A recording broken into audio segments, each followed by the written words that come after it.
Hello everyone, welcome back to our channel. In today's video, I'm going to show you how you can download Quora app on iOS device. Watch the video till the end so that you'll be able to do the following activities by yourself. Before moving on to the video, make sure you like this video and subscribe to our channel. Okay, now let's move straight into the video. Open your app store. On the bottom right side, you can see a search button. Tap on the search button.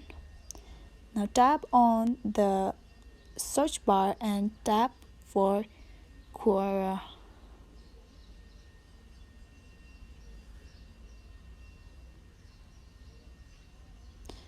Now tap on Get.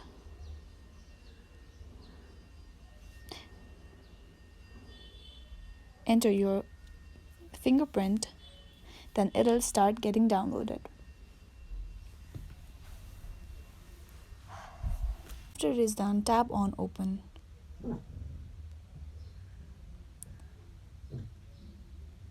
And this is how you download Quora on your iOS device.